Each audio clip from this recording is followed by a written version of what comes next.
Pardon the interruption, but I'm Mike Wilbon. The NHL draft is tonight, Tony. I can't wait to watch. And Tony Kornheiser, past the first pick? Really? You're going to watch the rest of the picks? Really? You mean there are more picks? We don't just stop after. And with the first pick, the Chicago Blackhawks select Connor Bedard. Then I go so they're to not Law trading and Order or FBI, either one. They're not trading it like the Bears traded it. They're not going to do that. No. That would be crazy. Yeah. You can't trade Connor Bedard. Not trading. Welcome to PTI, boys and girls. In today's episode, the NFL will reportedly suspend more players for gambling. Baseball ponders a shorter regular season, and Novak Djokovic is not the men's top seed at Wimbledon. But we begin today with Shohei Ohtani. Ohtani pitched 6 1/3 innings last night against the White Sox. He struck out 10, gave up 1 earned before leaving the mound with a cracked fingernail on his pitching hand. Ohtani stayed in the lineup as the Angels DH and then hit the second of his 2 home runs as the Angels won 4-2. Wilbon, what are we looking at here? We're looking, Tony, at something that's so amazing. And I looked at it last night. I mean, I actually watched a chunk of it, and I got to see the second Ohtani home run live against the White Sox, and it's amazing. You know, I like that baseball, in a lot of its material, its literature, has comps. Because let's face it, baseball is the sport, I think, more than any other, where you look back over 140 years, you say, this guy reminds, Ricky Henderson, Ty Cobb is the comp. Yeah. Well, Tony, for Ohtani, there's only one comp. There's only one comp ever. George Herman Ruth. Babe Ruth. That's it. Because Babe Ruth, who won 91 games, Shohei's not there yet. He's in the 30s. And he started about fewer than half as many games as Ruth. But in terms of these home runs now, Tony, the power that's coming. And I know he hasn't hit 300 yet, but he's at 300 now. And so when you get this combination of arm and power, it's amazing. It's historic. It's Babe F. Ruth.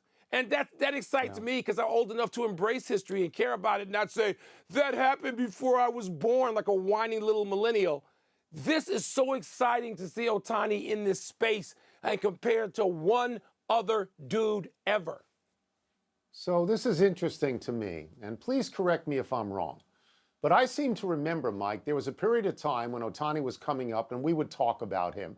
And you were of the position that it was not sustainable to be a pitcher and an everyday player. That's right. You said, no. He's got to go out there and he's got to be an everyday player. Well, obviously he's done very well. I mean, the first word that would come to mind is remarkable. I will say this. I believe we're in the middle of a 5 or 6 year run in which Shohei Ohtani is going to win 5 or so MVPs. And the only MVP he's not going to get is because Aaron Judge hit 62 home runs. It is remarkable. Nobody has had this prolonged pitching and hitting at the same time. Nobody ever. They haven't had it. He leads the majors, Mike, in home runs and all the power production numbers. Home runs, RBI, extra base hits, slugging percentage, and he's 7-3 with a 3.04 ERA, and his opposing batting average, 180, makes him the best pitcher in the majors in terms of that. So he's a revolution. He is. Tony, he is. I'm never going to say never because Ruth in 1919 led the league in home runs, led all of baseball in home runs, and I think led the league in earned run average. It has happened before. I get crazy when people, usually under 40, say this has never happened. It has happened. Babe Ruth, hasn't been prolonged. Tony, their winning percentages, it was. Because Ruth started a bunch of games from 1915 to like 1914 to 1919. And Ruth's winning percentage and Ohtani's winning percentage are the same, essentially. 671 and 673, I forget which is which. Ohtani's might be 200s higher. But it's been done. George Herman Babe Ruth. It has been done one other time. And guess what? If you're in that company, and I agree with all that. But Ruth gave up pitching. He went to the Yankees. He gave up pitching. Yeah, after he won 91 games and 94 games. This guy is going the distance. Still pitching. Yeah, but he's won about third as many games as Ruth right now. He's got a ways to go. He's 25. Yes. You're right. I was skeptical at the beginning. I was. I admit to it. I know. It's great to watch. My Cubbies spent last weekend playing the Cardinals in London. Boo! And baseball wants to play more series abroad. Commissioner Rob Manfred tells the St. Louis Post-Dispatch that Major League Baseball could open up even more windows of international opportunity by reducing the schedule from 162 games back to 154, where it was prior to 1961 for nearly 60 years. Tony, would reducing the schedule by 8 games to make room for more overseas games make sense to you for baseball? All right, so I'm not going to get into a debate here about these international games, which I like. I believe that baseball and football are exportable to a limited degree. I am never going to say there should be franchises in South America or Asia or Europe. I'm not going to say that. I hear you. But people turn out for these games in baseball and football, and people like them. Brief. Now, I'm fine with going from 162 to 154. I'm fine. There's no magic in 162. It was 154 for a long time. I'm old enough to remember 154. I believe the reason they expanded the schedule is because both leagues were going to go from 8 teams to 10 teams, and it was easier to accommodate a schedule on that. But let's understand something here, kids. Babe Ruth played at 154. Ty Cobb played at 154. Cy Young played at 154. Jackie Robinson played at 154. In fact, there was a thought that some of the records were cheapened when they went to 162, so they had the asterisk, asterisk debate on Roger Maris. So if you want to go to 154, you got me with you. It's good. Me too, Tony, and I'm going to debate the international part of this for a second. Because unlike footballs, which is just totally a let's find a new revenue stream and phony marketing junk, baseball does have international appeal. Pro football, or as they call it in the places that I visit in the summer, American gridiron, they go see 1 or 2 games. That is not sustainable because they wouldn't go for a whole season because they got their national pastime. It's called soccer in Europe. So forget Europe. You want to go to Central America, you want to go to Asia, you want baseball to go places where there is appeal already, where they have Major League Baseball of their own and export great stars and also attract aging American stars. Do it. Yes, I love that idea. 154 and play it. Can you play some games in Cuba? Remember when you and I used to get to see those great Cuban teams and players we never saw in the Olympics, Major League Baseball? How fun was that, Tone? Here, it was baseball great. So baseball is a spring and summer and early fall sport. We don't want it in November. I like the playoffs the way they are. If you cut to 154, we're out of here in October. And that's fine. That's fine. We move on.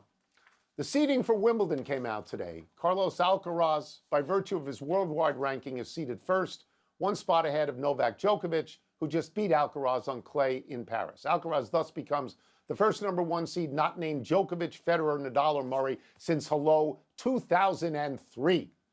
Wilbon, despite the seedings, don't you see Djokovic as the favorite?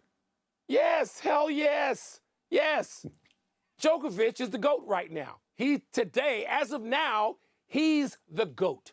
Maybe in 18 years, Alcaraz or somebody else will pass the Joker. Maybe Nadal will go to Lourdes and have some miracle recovery, and he'll play 5 more years and win 4 more slams. He'll pass Joker. I know that would make you happy, probably me too. Not being the biggest Joker guys. We don't think so. And Federer is, enjoying life being Roger Federer.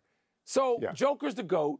He should be the #1 seed at Wimbledon. He's the attraction. He's won like 7 times at Wimbledon. He's won the last 4 times they've actually tried it out on the grass. It's Joker. He's the answer. So it's interesting. I'm old enough to remember when they played 154, and I'm old enough to remember when Wimbledon made its own seedings, and all these tournaments made their own seedings. And Wimbledon, they weren't slaves to some worldwide ranking. They considered your grass court results. They would have considered the fact that Djokovic has won the last 4, and he would have been #1. Because how many Wimbledons has Alcaraz won? None. No Wimbledons is the answer. Right? And he's 4-2 all time at Wimbledon. The other guy's 86-10. 86 wins at Wimbledon. So that's what would have happened. Do I think Djokovic will beat him? Yeah, I do. Alcaraz might win. He just won a grass tournament, but Wimbledon is not a grass tournament. Wimbledon is the grass tournament, and this is what happened to Alcaraz the other day, in Paris. I just want to go back to something, Mike. Yeah. 4 guys, Murray, Nadal, Djokovic, and Federer. Okay, Leighton Hewitt was the #1 seed. I believe he sent you a pair of shorts after he won, right? Didn't he send you a pair of shorts? He was the #1 seed in 2003. Since then, it's 4 other guys. But Murray is once. Nadal is twice. Djokovic and Federer split 15 times as the #1 seed. Wow. Yeah. That is domination, Holmes. It is. Let's take a break. Joker. Coming up, Ronald Acuna Jr. Jokers. has been quietly having a blank season. And Bo Naylor's throw was blank. We'll fill in those blanks after the break. People named Joker seem to be having a pretty good run right now. So Kelleher doubted me when I said that you thought pitching and hitting was not sustainable on the major league level. Not and at that said, level. No, I know he felt that way. No, I did say that. I believe that at the...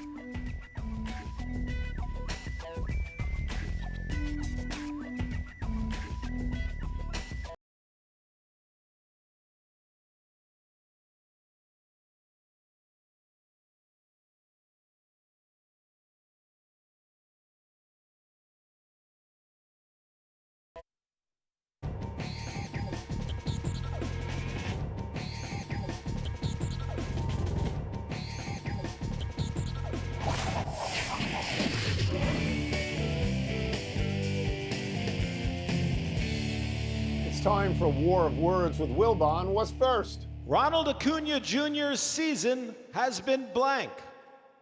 My word is productive. The first pitch he saw the other night, he hit a home run. That was his 18th. He hit another home run in that same game.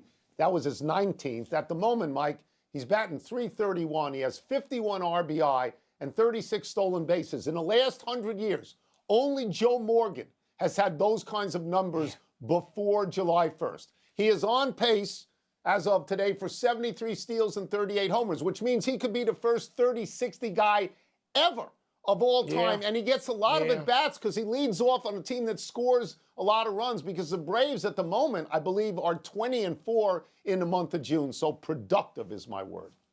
Tone, he is so productive.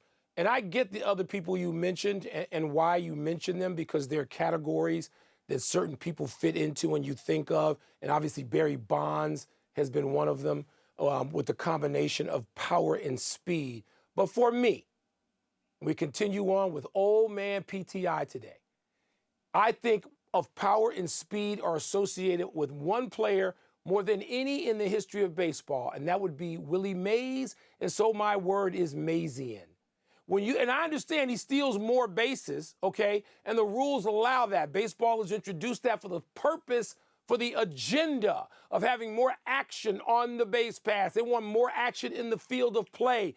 That's why they got rid of the defensive shifts. They want people moving around so that people under 50 can pay attention to the game and not their phones. And Ronald Acuna is that right now in the present. But I know you ain't going to disagree, because I know who your favorite player of all time was. And when you talk about power and speed at that level, Willie Mays, right? Maysian. I actually thought you were going to say Ricky Henderson, because he had all those leadoff homers. He did. Well, he did. But he had all those leadoff homers. What's next? Had a lot of leadoff What's homers. next? Bo Naylor's throw last night to second was blank. My word is balletic. I want everybody to watch this. The pitch he gets is wild, crazy high. He had called for a pitch out, thinking the runner was going to go, and he got a pitch way up. And he snares it. Then he turns his entire body around, and he throws the guy out at second base, which is impossible under those circumstances. It's totally impossible. We're not going to see this play again all year. It's a ballet move, and I think we should get Edward Villela, the greatest American ballet dancer of all time, to come on this show and talk about that move. Well, I'm not going to go ballet. I'm going to stay with one of the great catchers ever, or two of them. My word is pudgy. And you know why it's pudgy, Tony? Because Pudge Rodriguez, in any sort of conversation about who could throw out the most base runners or who had the greatest arm from behind the plate from a squat, Pudge Rodriguez appears near the top of that list. And, of course, he's in the Hall of Fame. And so is Pudge Fisk, Carlton Fisk, who the nickname came for and that association. And so that's what I'm thinking of. Let me just say this. The pitcher gets an assist, Tony, sadly, because he was hung out to dry. The catcher, whether or not it was discussed that the pitch out was coming, he moves to his right and gets his right hand out there late. And the pitcher is already gathered and starting the early moments of his movement to the plate. And so the catcher's not out there. That's why the pitch is high and over the plate, because the catcher wasn't out there early enough. I don't care what was said after the game. It's an amazing move by the catcher to get back in and catch that ball and then to turn around. Really? Yes. That's the final word. Let's take one last break. Still to come, we have an official height for Victor Wembanyama. He went to the NFL Combine to get that height, I think. Simone Biles reportedly ready to compete again. How about Wembanyama and Simone Biles in a side-by-side selfie? How about that? Yeah, that would, it's hard to get a lens.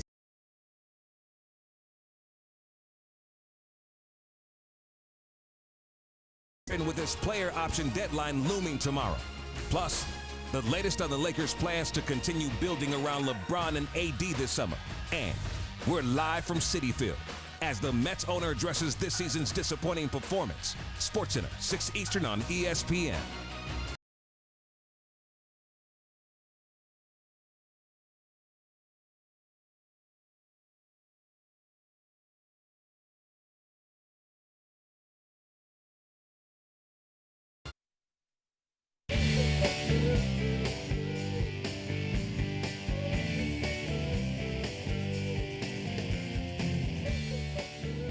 Happy time, people. Happy 26th birthday, Shakur Stevenson. Stevenson has already been the WBO featherweight champion and the WBO and WBC super featherweight champion. Now he has moved up to lightweight and is challenging the undisputed lightweight champion Devin Haney to fight. Stevenson is 20-0 with 10 knockouts. Haney is 30-0 with 15 knockouts. So you'd think a fight between them would have some traction. Stevenson, who is from Newark, New Jersey, won a silver medal for the United States in the bantamweight class of the 2016 Olympics in Rio de Janeiro. Stevenson moved up to lightweight when he could no longer make weight at super featherweight and relinquished his super featherweight and junior lightweight belts last September. There's not enough boxing in the world. I know I speak for you when I say MMA, we ain't buying it. It's so brutal. It's so over-the-top violent. And it's like, how can you say that and love boxing? I do. There's a big gulf between the two sports to me. Any weight class. I love Stevenson. I love watching it. I want more boxing. Happy anniversary, Frank Thomas and Craig Biggio. On this day 16 years ago, the two eventual Hall of Famers each reached a notable milestone. Thomas, then with the Blue Jays, hit his 500th career home run, a 3-run shot in the Metrodome. Only 28 people have hit 500 or more home runs. The Big Hurt then argued a call in the 9th inning and became the first player ever to be ejected on the day he hit his 500th home run. Biggio got 5 hits against Colorado to reach 3,000 hits. Only 33 people have 3,000 or more hits. Biggio now watches his son Kevin play for Toronto, and Thomas sells some sort of Viagra in TV commercials. He does not. It's a testosterone booster, eugenics, nugenics. Come on, and she'll like it too, apparently. It's Viagra. What are you talking about? Viagra. Come on now. Happy trails to a home run for Juan Soto. The former Washington National probably thought he had an opposite field home run to left last night. But another former National, Josh Palacios, went up and over the wall and brought it back. This is another in a seemingly endless series of great defensive plays we see almost every night. Pirates won the game 9-4. They were wearing really cool uniforms, Great Mike. catch. Palacios went 1 for 4 batting leadoff. My bar is, would Roberto Clemente have worn it? If the answer is no, and I think all those uniforms, including the black and yellow that they've worn now, I think, Tony, we would never have seen Roberto Clemente in them. I think they came after him. Stargell wore them, all the great other Pittsburgh players, but not Roberto. I don't think. Pittsburgh has been very innovative on uniforms over the years. Yeah, they were probably early on. more than they got it probably right more than any other place, except for the White Sox, who had people wear shorts at one point. Hot pants. Yeah. I like these alternate jerseys that relate to your city. Washington has them with cherry blossoms. I like them. No, I do, and they wear them on the weekends. The Wizards ones are games. Terrible.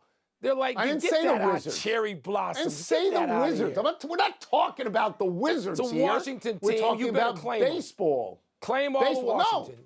You're in the basement. No. We're in the attic.